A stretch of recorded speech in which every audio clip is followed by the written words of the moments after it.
Ibu saudari-saudara umat beriman yang terkasih dalam Tuhan. Para sahabat dan pendengar setia Renungan Mutiara Pagi dimanapun Anda berada, selamat berawal pekan dengan gembira dan penuh semangat. Semoga pada pekan ini kita boleh terus sehat, semangat dan menjadi berkat bagi siapapun.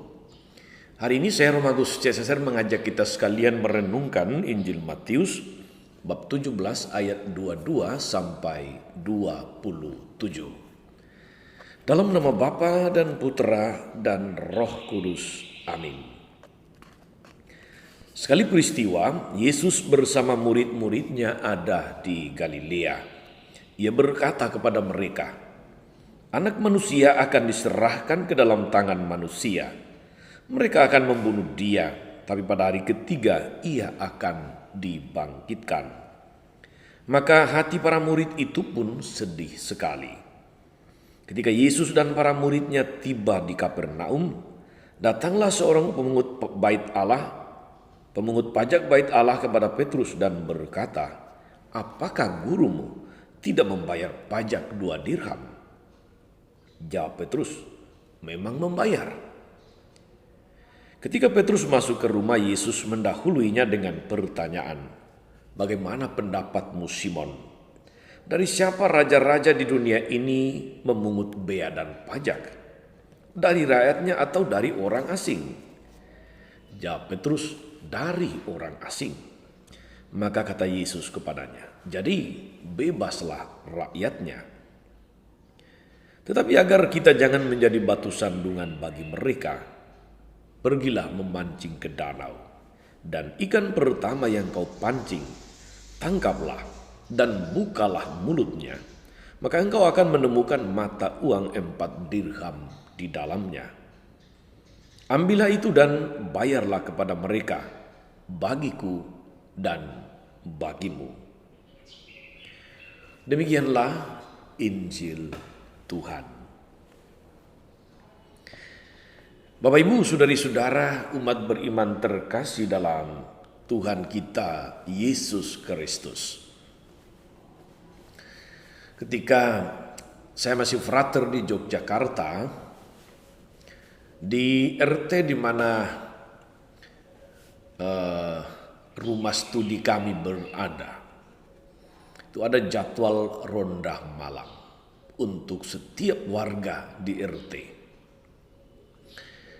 Kami sebagai para frater yang bisa dikatakan adalah mahasiswa, itu kebagian ronda malam atau jaga malam setiap malam minggu. Jadi setiap malam minggu ada 3 atau 4 frater yang melakukan ronda malam di RT.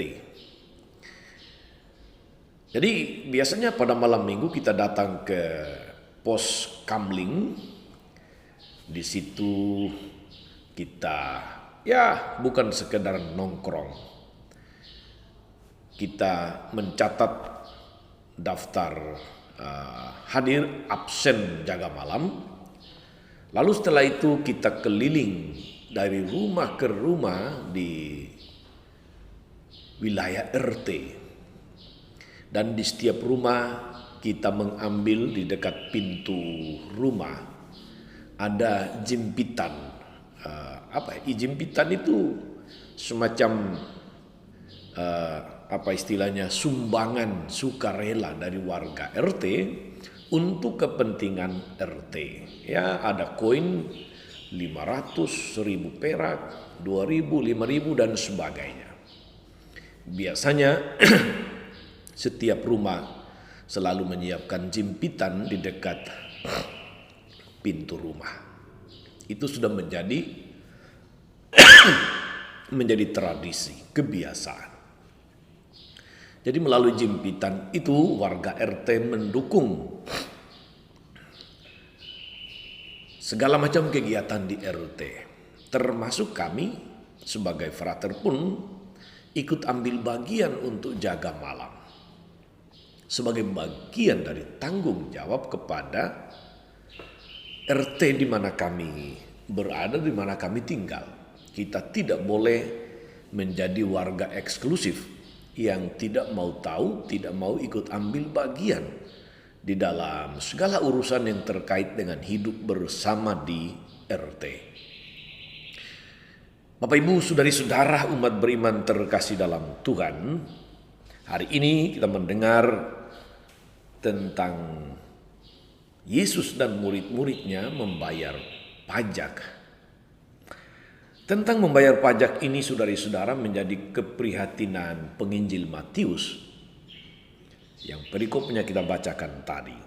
Karena Matius sendiri adalah seorang mantan pemungut pajak, petugas bea cukai, pegawai pajak katakanlah begitu. Pajak itu sangat penting untuk pembangunan negara, pembangunan wilayah. Kerajaan-kerajaan kuno pun saudari-saudara itu dibangun atas pajak-pajak rakyatnya yang dikumpulkan dari warganya. Hanya orang-orang bebas yang tidak wajib membayar pajak. Namun bagi Yesus saudari-saudara, tidak membayar pajak bisa menjadi batu sandungan bagi yang lain, sehingga dia perintahkan kepada Petrus untuk membayar pajak juga termasuk untuk dirinya. Jadi pada waktu itu yang membayar pajak itu adalah orang asing, bukan warga sendiri. Semestinya mereka, Yesus tidak perlu membayar pajak. Tetapi ini nilai moralnya saudari-saudara. Daripada menjadi batu sandungan, Yesus memilih dan menyemangati murid-muridnya untuk membayar pajak untuk murid-murid, untuk dirinya juga. Bapak Ibu, saudari-saudara umat beriman terkasih dalam Tuhan, membayar pajak itu bukan sekedar kewajiban warga terhadap negaranya, rakyat terhadap bangsanya, tapi itu adalah suatu bentuk tanggung jawab untuk membangun wilayah, bentuk ambil bagian untuk memajukan wilayah. Soal besar kecilnya semua sudah diatur oleh pemerintah. Tapi yang paling penting di situ adalah ada tanggung jawab untuk ambil bagian. Yesus mengingatkan kita hari ini untuk jangan menjadi batu sandungan. Jangan menjadi batu sandungan. Kami para frater waktu itu sampai sekarang itu ambil bagian untuk jaga malam, ronda malam, setiap malam minggu. Seminggu sekali dapat jatah jaga malam. Kami bisa saja untuk tidak ikut jaga malam. Tetapi kan sebagai warga di RT, meskipun jumlah kami sendiri sebagai frater itu sudah hampir setengah jumlah warga RT, apalagi karena kita di biara, bisa saja merasa aman-aman saja. Tapi kan tidak boleh begitu. Kita tidak boleh menjadi batu sandungan bagi banyak orang. Yesus mengajari kita, Yesus meneguhkan kita untuk peka akan hal-hal seperti ini supaya tidak menjadi batu sandungan. Dalam hidup bersama saudari-saudara, di RT, di RW, di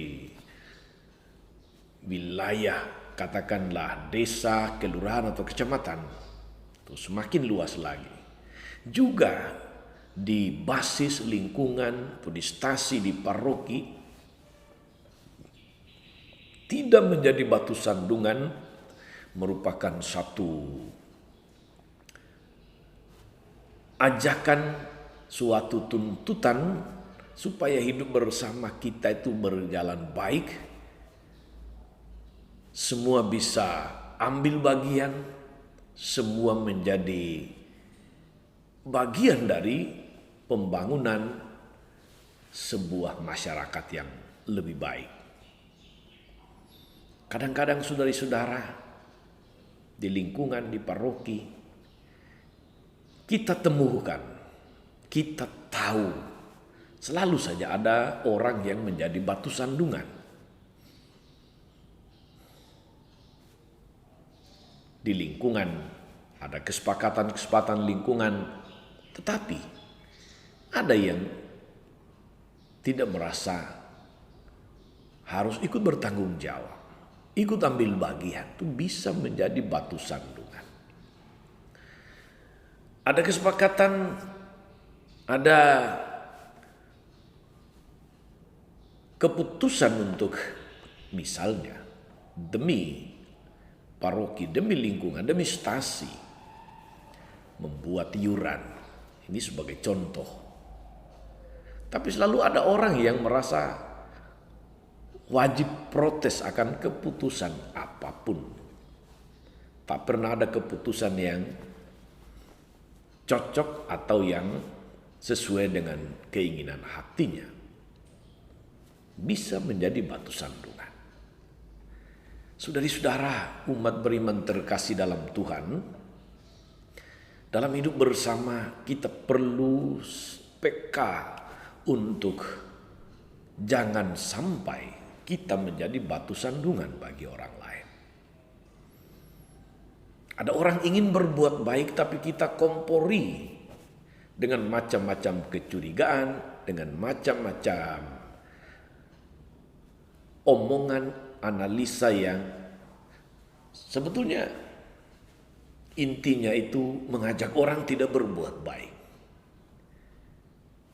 Kita perlu sadar sekali lagi supaya kita tidak menjadi batu sandungan bagi banyak orang. Lebih baik saudara-saudari kita menjadi batu penjuru daripada menjadi batu sandungan. Kalau batu penjuru itu sangat berguna, bermanfaat untuk menopang sebuah bangunan, tapi batu sandungan itu menjadi penyebab orang akan celaka. Semoga kita belajar dari kebijaksanaan yang disampaikan oleh Yesus supaya tidak menjadi batu sandungan dimanapun kita berada. Membayar pajak, membayar bea itu adalah kewajiban, adalah tanggung jawab moral kita untuk membangun hidup bersama. Demikianlah dalam hidup bersama, bukan hanya soal pajak, tapi segala sesuatu yang menuntut keterlibatan kita, itu adalah bagian dari cara kita menjalani hidup bersama dengan banyak orang.